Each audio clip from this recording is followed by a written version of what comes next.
السلام علیکم ګران اوریدونکو او کتونکو، زه ثمینه احسن او نن زما سره میلمنه ده تهیرپسټ رباب عالمه د امریکا د پنسلوینیا ریاست نه. څنګه د کووډ 19 د لاسه د خلکو په ذهني او نفسیاتي صحت اثر پریوته؟ د په خلکو ډیر اثر غورځولي.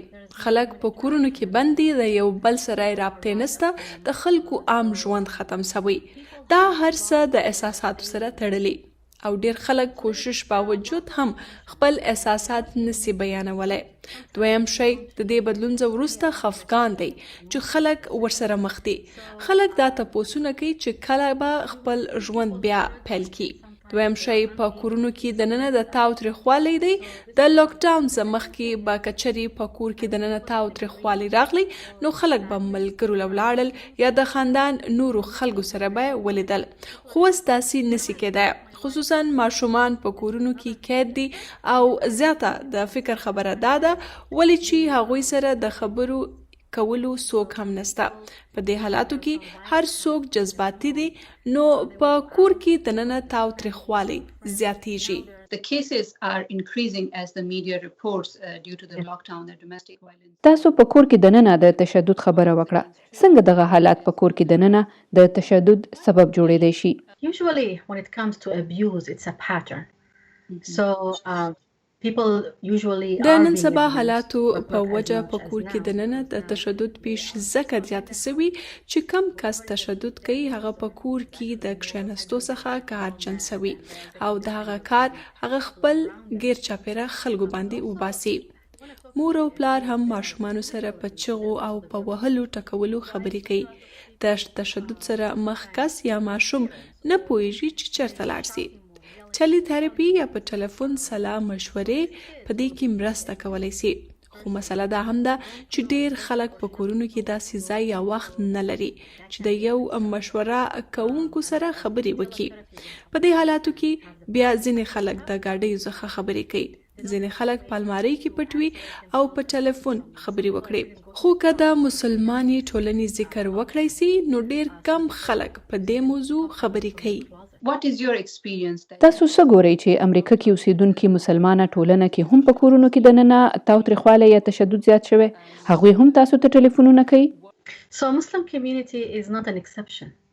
So when we say that there are reports about a domestic rise in the domestic violence. مسلمانه ټولنه د نورو څخه جدا نه ده، خو ډېرې مسلمانې کورنۍ دا عام ژوند یوه برخه ګڼي ولی چې په نورو کورونو کې دغه شان ماحول لیدلی وي.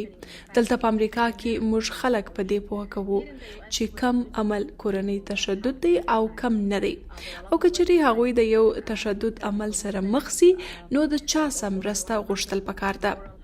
ډېرې ښځې د تاوتریخوالي سره مخ وي خو پیژندل ورته ګران وي یا بیا دوی د تاوتریخوالي لپاره خپل ځان ذمہواره ګڼل شروع کی.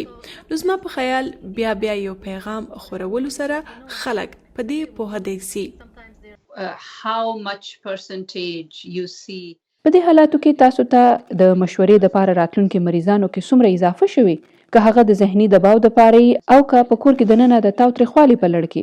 When this started, I had a dip in the number of clients. په شروع ورځو کې خوشمېره ډیره کمه سوه، خو اوس خلک راځي او زه به ووایم چې 50% اضافه سوی.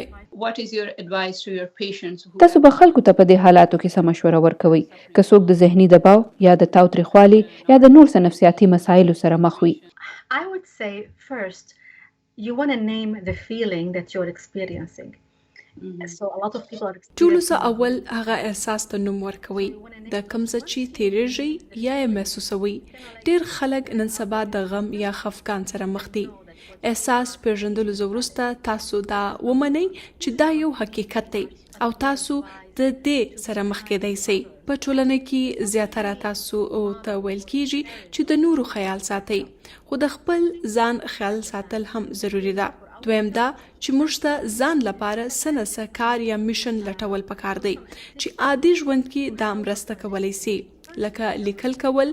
په یو ډایري کې د ځان لپاره خپل احساسات لیکلی سي او چاته د دې د شولو یا د رای اخیستو ضرورت نشته. ستاسو په ژوند کې څه روان دي تاسو څه محسوسوئ دا د لیکلو سره خپلو احساساتو او خیالاتو ته پیژندل کېدو ورکوي او منفي احساسات یا توانایي د خپل وجود څخه هم وباسئ. دویم خپل غیر چاپیر لیدل او هغه شیان حساب لګول چې تاسو یې لرئ او شکر یې کولی سئ. نو دا هر څه هر ورځ کول پکار دی. کله کله موږ په داسې طبیعت کې یو چې هیڅ شی لپاره شکر گزار نه یو. دا هم سمه ده خو دا قهر یا غصه تاسو څنګه ښکاره کوئ دا معنا لري.